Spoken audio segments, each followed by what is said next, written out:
Moment of the Haitian Revolution breaking out in August of 1791, the vast majority of enslaved people had only been on the island for 2 or 3 years. They were from whatever nation that they had been captive and brought over, and they basically said no. Self liberated Africans led the Haitian Revolution and ended slavery in present day Haiti and the Dominican Republic. After 12 years of fighting the French colonial power, which had tried to reintroduce slavery, the formerly enslaved people of Saint Domingue officially declared their independence and renamed their country Haiti. Many countries, including the United States, refused to recognize Haitian independence in fear of slave rebellions. And France refused to accept Haiti's independence unless Haiti paid 150 million francs as so called compensation for lost revenues from slavery.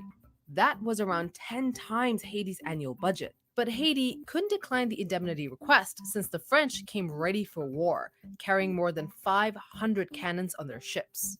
Articles from that period show that the French king knew the Haitian government wouldn't be able to repay the debt, which decimated Haiti's economy.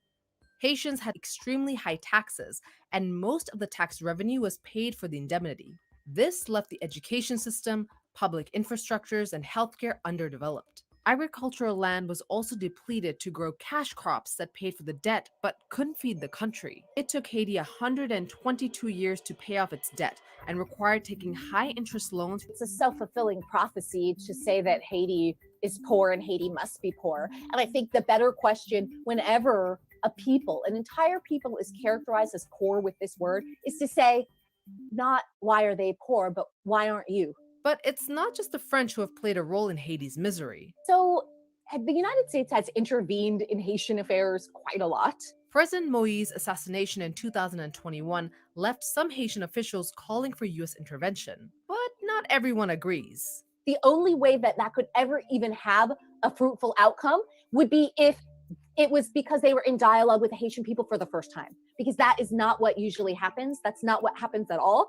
They dialogue with the people claiming power, and some negotiation is struck between those vying for power and the United States government. There's a lot of people saying, no, we don't want the United States to come and intervene again, because this is, again, a repetition of history. The history that Professor Doubt is talking about involves the United States' 19-year occupation of Haiti, an occupation that killed thousands of Haitians.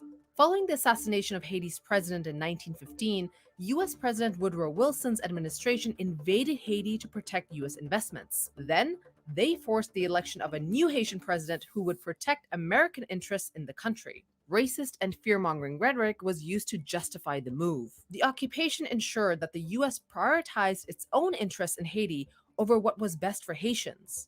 The US occupation ended in 1934 after local dissent and rebellion grew too costly for the US to control. But even after the occupation, the United States continued to play a role in the internal affairs of Haiti. In 1957, the US government threw its support behind a Haitian dictator, Francois Duvalier. Duvalier and his successor, aka his son Jean-Claude, ate up aid from the United States in exchange for their strong anti-communist stand at the height of the Cold War. Haitian uprisings ended Duvalier Jr.'s rule and led to Haiti choosing its democratically elected leader, Jean-Bertrand Aristide, in 1990.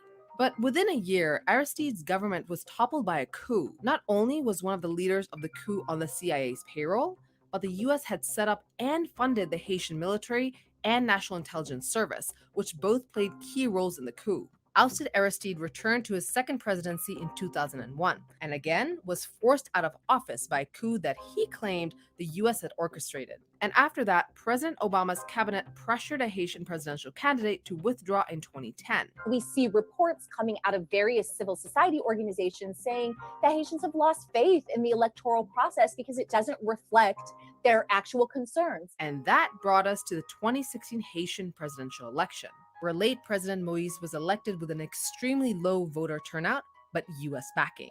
In February 2021, Moïse refused to step down at the end of his term. The US once again backed him while thousands of Haitian protesters took to the streets.